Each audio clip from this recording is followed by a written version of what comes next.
Hello and welcome to my Ni no Kuni II review. Ni no Kuni II is the next game in the Ni no Kuni series and takes place hundreds of years after the first game, which I've never played by the way. Ni no Kuni II is developed by Level 5 who did other games such as White Knight Chronicles and Dark Cloud, so they've been around for a while.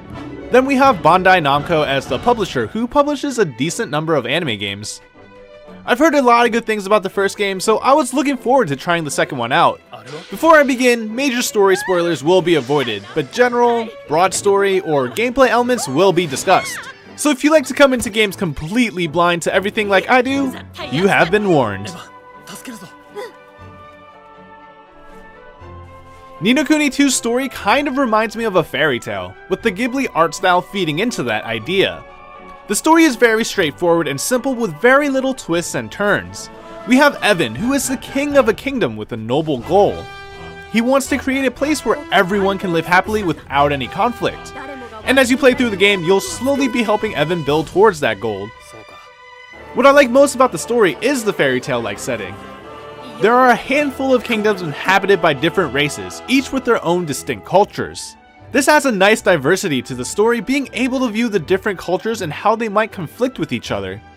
We have mice people, cat people, dog people, mer people, humans, and much more. However, the story isn't exactly captivating, especially during the early half of the game. Its simplicity and lack of depth in the history and relationship of the kingdoms left much to be desired. But still, the story is passable, with a good set of heroes, villains, and a nice setting. I also had a problem with the story's pace being too slow in the beginning, and it was also a bit uneven. We start off the beginning of the game fast, having to fight our way through a castle, which is exciting and piqued my interest. Then it slows down. A lot.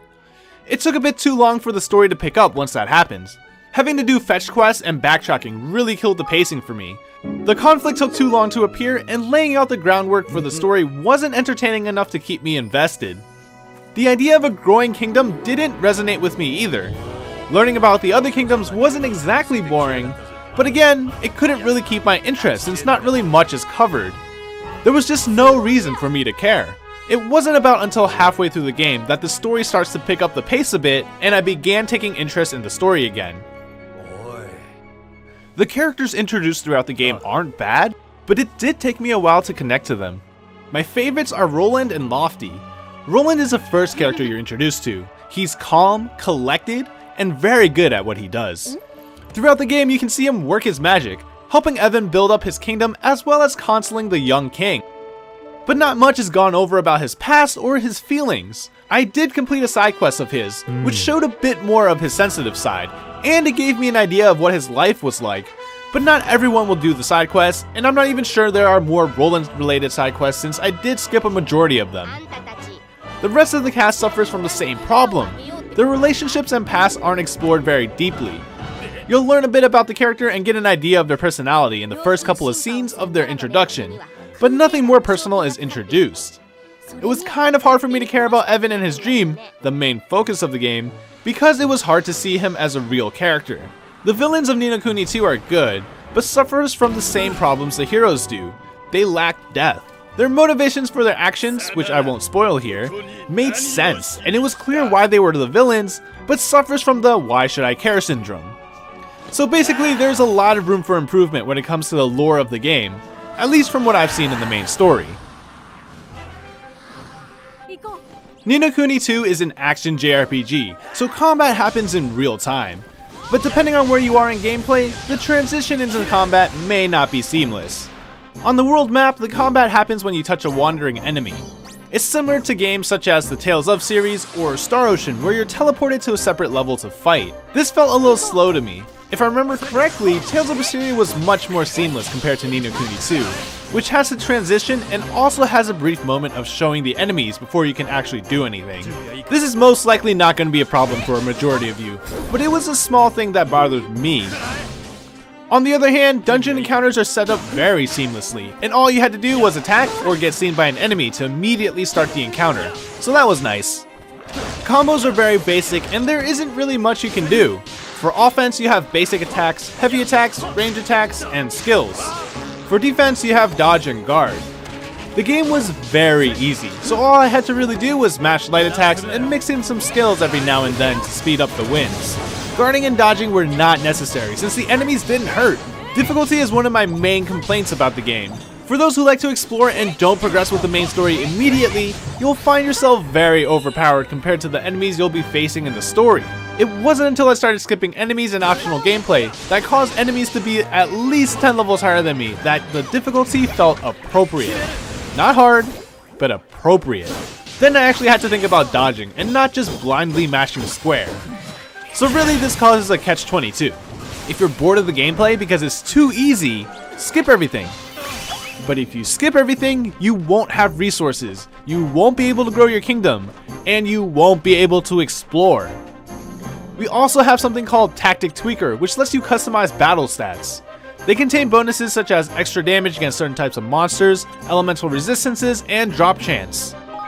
The Tactic Tweaker appeared to be an interesting mechanic at first, allowing you to adjust your buffs as needed when progressing through the game. However, since the difficulty is not there, this is a system I've never really bothered to mess with.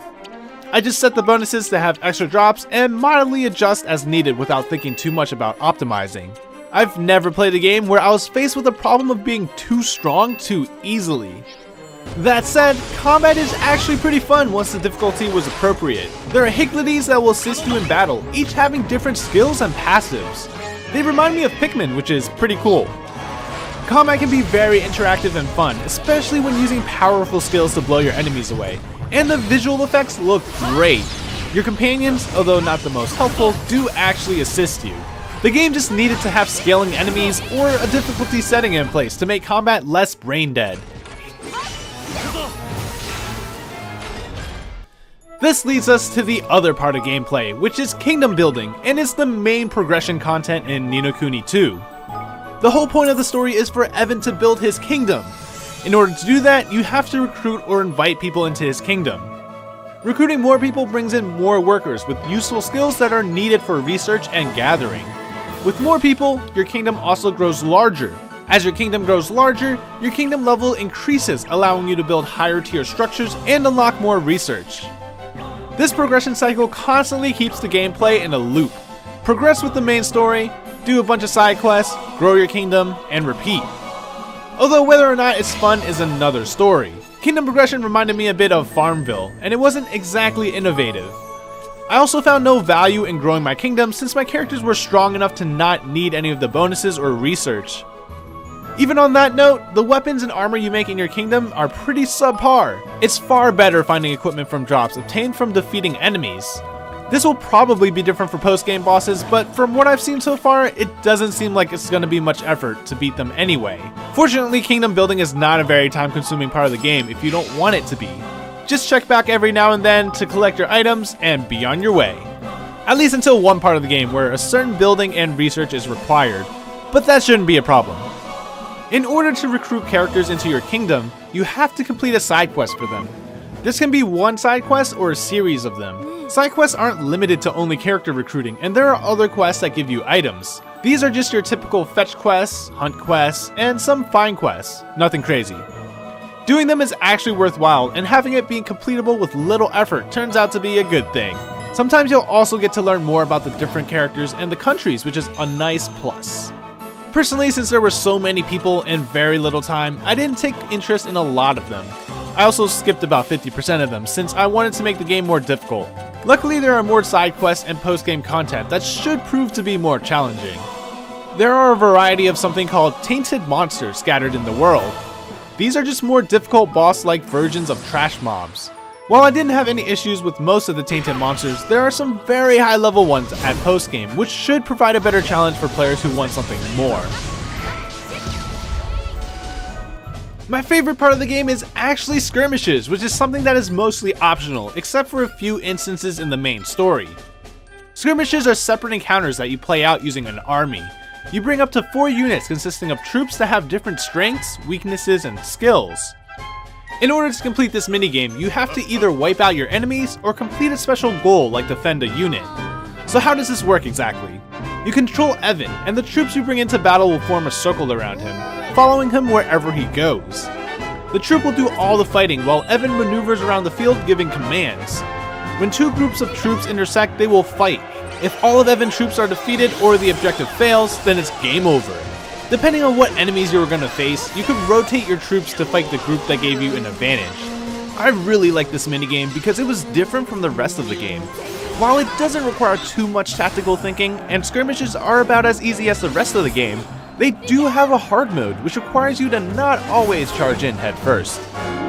On top of that, all the characters were chibis, which was cuter and much more enjoyable to look at. Now let's talk about graphics. When mentioning graphics, I have to mention the style of the game, which affects how it looks. Just because it's not highly detailed 3D rendered models where you see each strand of hair move against the wind, does not mean the graphics are bad. Kuni II uses a style called cel shading or toon shading, which makes 3D objects look a bit more 2D and retains the anime art style and beauty that Studio Ghibli is known for. Being an anime and Ghibli fan, this was something that I really liked and appreciated about the game. Watching the cutscenes and playing the game really reminded me of a Miyazaki movie. It was definitely a nice experience. The sceneries, the dungeon design, and world designs fit in very well with the style of the game. We have many different kinds of kingdoms to explore and they all look beautiful and distinct. Although some dungeons use the same textures, there was enough variety to keep the feel of the environment fresh. On the world map, everything was chibi-fied, which was something that I thought was interesting, but I like chibi, so it works for me. The soundtrack is decent, but didn't really resonate with me compared to soundtracks from other games like Ys or Final Fantasy. That said, I do have a few favorites. The world map theme is very energetic and catchy. Listening to it while exploring gave me a sense of adventure, and I never got tired of it when exploring. The kingdom music was also cool because it changes as your kingdom levels up.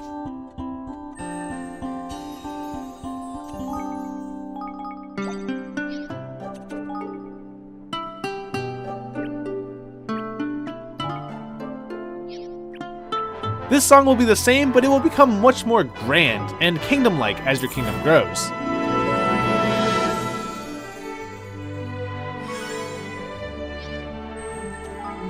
The track I hated the most is Cloud Coil Canyon, which really didn't fit the canyon level with this weird mix of quiet notes and sudden loud notes.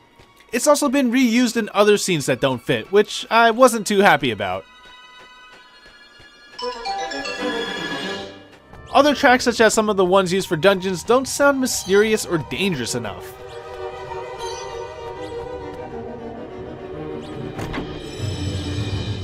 The lack of music during a lot of the cutscenes was also unusual and something I took issue with. I would understand it if it was during a really tense moment, but it was just during story exposition.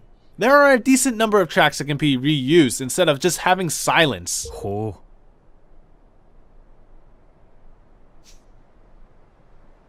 In addition to the lack of music during some cutscenes, there was also a severe lack of voiceover. I know a lot of games don't have much voiceovers, but Kuni II felt more inconsistent. Sometimes in the same cutscene, voiceovers would just suddenly happen instead of the one-word responses, or sometimes there won't even be any at all. I also had a problem with the English localization not being as literal as I would have preferred, since I played with the Japanese voices. Now, before I continue, I should mention I know very little about the Japanese language, so take this point with a grain of salt. But I do know some phrases and terms. For example, some character names were changed for Japanese. The Japanese sentences were also much shorter compared to some of the English localized text, so some of what I read wasn't exactly stated.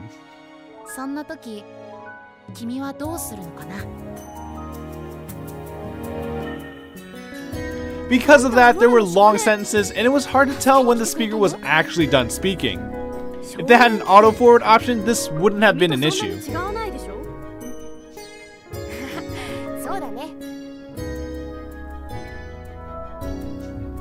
So overall, Kuni II wasn't exactly the game for me. However, that doesn't necessarily mean you won't enjoy it, or that it's a bad game. Personally, I have a lot of preferences that conflicted with what Kuni II did. I typically prefer darker stories, although I do like some lighthearted stories like Fairy Fencer F.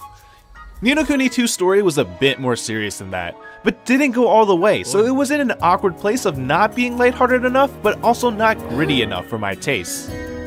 That being said, I began enjoying the story more after I progressed about halfway through the game, and there were also some touching moments. I just really wish there was more to learn about the characters, deeper relationships, and just more lore in the game to be able to connect to everything better. Coupled with the fact that a majority of the lines were not voiced, and having some less than captivating music made it hard to be invested in the beginning. Then add in the non-existent difficulty, I would have quit this game very early on, but luckily I finish games I start. With that said, just because these were issues for me does not mean they will be issues for you. If you don't think any of my complaints will be problems for you, then you'll probably enjoy the game much more than I did.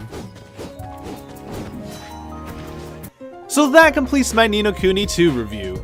Let me know what you think of the game, or of the review after hearing what I have to say. If you played it, let me know if you disagree or agree with anything. I would love to hear what you enjoyed or disliked about the game. As always, thank you all for watching, and I'll see you next time!